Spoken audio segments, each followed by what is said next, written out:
Morning, welcome to my channel update. আর আমি রিক্তা চলে এসেছি তোমাদের সামনে নতুন আর একটি ব্লগ নিয়ে। কেমন আছো তোমরা সবাই? আশা করছি সবাই ভালো আছো, আর আমিও কিন্তু খুব খুব খুব ভালো আছি। আর আজ হচ্ছে মঙ্গলবার, যার প্রিপারেশান হ্যান্ড প্যানের ভিডিও তোমরা আগেরটাতে দেখেছো। আশা করছি তোমাদের ভিডিওটি খুবই ভালো লেগেছে। তো এখন বাজে 8টা 10। 8টা 10 সকালে উঠে বাসি কাজ মাছ ছেড়ে স্নান টান করে সব কিছু কমপ্লিট হয়ে গেছে। জামা কাপড় মা কেচে দিল, আমি গিয়ে মেলে দিয়ে আসলাম। সুজিতে ডালিয়াটাও হয়ে গেছে, মেয়ের দুধটাও জাল দেওয়া হয়ে গেছে। এইবার রান্নাতে নেমে পড়তে হবে। ভাত মুড়ি তরকারি এইগুলো করার জন্য চালটা অলরেডি আমি ভিজিয়ে রেখে দিয়েছি, মাছগুলো ফ্রিজ থেকে বের করে দিয়েছি। আর চুলটা আমার কেমন লাগছে? একটু ভলিউম ভলিউম লাগছে কি?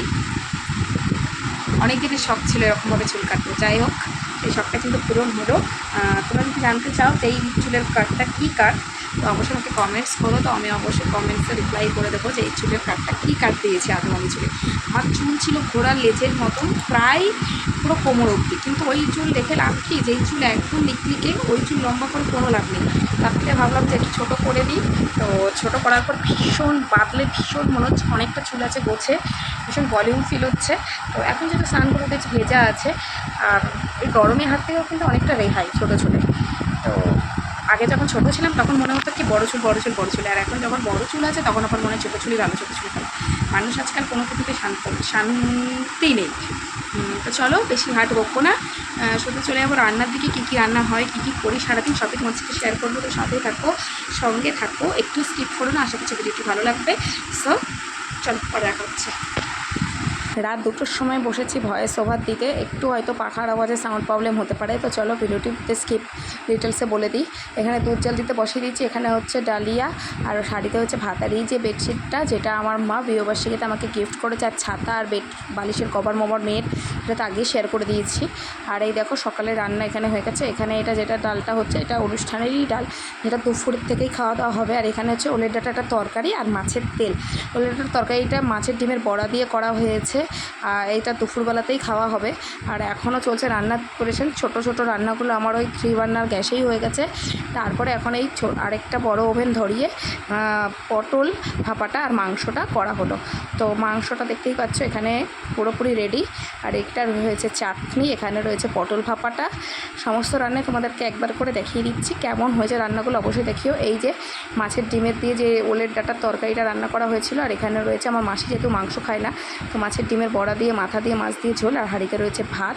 আর এটা হলো মাছের মাথা দিয়ে ডাল, পাঁপড় ভাজা। আর হাঁড়িতে রয়েছে ছানার জিলাপি। তো এই রান্না। আর আমি এই শাড়িটাই পরেছি গরমের মধ্যে, আর হেভি শাড়ি পরতে ইচ্ছা কোনো, কারণ সবই ফ্যামিলি মেম্বার নিয়েই আমাদের এই সন্ধেবেলার আয়োজনটা। তো অতভাবে সাজাগোজার দরকার নেই। তো সুরজিৎ এই যে মেয়ে নিয়ে এখানে বসে আছে, আর আমি চাটা খেয়ে অপেক্ষা করছিলাম আমার বাড়ির লোকজনদের জন্য। দেখো সবাই কিন্তু মোটামুটি চলে এসেছে। প্রথমেই এসেছে কিন্তু আমার বোন, মানে আমার মামার মেয়ে, মামার মেয়ের মেয়ে, বাবা ও শাশুড়ি। তো সবাই মিলে এসছে, ওরা দেখো বল খেলছিল।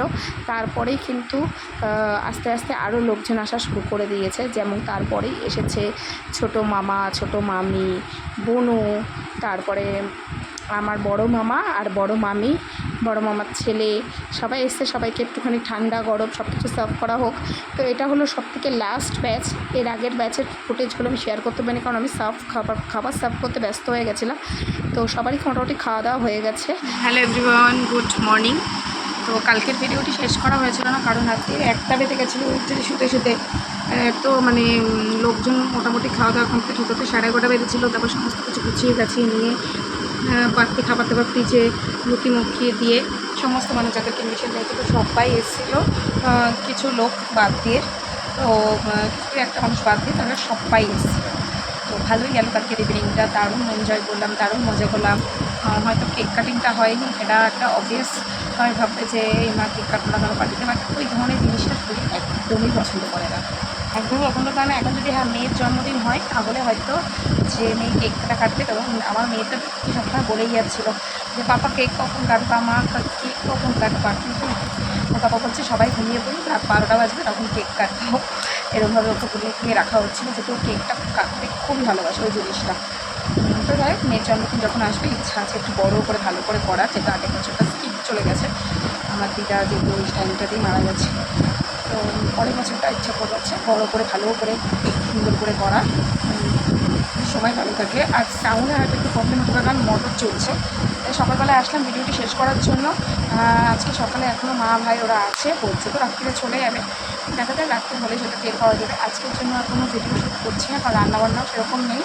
আজকে একটুখানি এই রুমটার খাটের তলাটা পরিষ্কার করবো, আর ওই রুমটার খাটের তলাটা পরিষ্কার করবো, কারণ ওই রুমে একটা তেলের প্যাকেট রেখে সারা খাটের তলায় ভর্তি হয়ে গেছে, তো ওই তেলটাকে পরিষ্কার করতে হবে। তো এইগুলো করবো, রান্নার ঝামেলা নেই, আশেপাশে যা আছে কালকে সেসব অবস্থা দিয়ে চালিয়ে দেবো। হয়তো রাত্রিদের জন্য একটুখানি গরম গরম সেদ্ধ ভাত করতে হবে। তো অনেকক্ষণ তো এই রুমেতে কাছাকাছি বক করে নিলাম, তো এখন ভিডিওটি শেষ করে দিচ্ছি। কালকের ভিডিওটা করলাম অ্যানিভার্সারি সেলিব্রেশন, তোমাদের এই ভিডিওটি কেমন লাগলো অবশ্যই তোমরা আমাকে কমেন্ট করে জানিও। ভালো লাগলে please like to share and subscribe my channel. দেখা হচ্ছে খুব শীঘ্রই নতুন একটি ভিডিওর সাথে। তখন সুস্থ থেকো, ভালো থেকো এবং অপরকেও ভালো রেখো। Bye bye.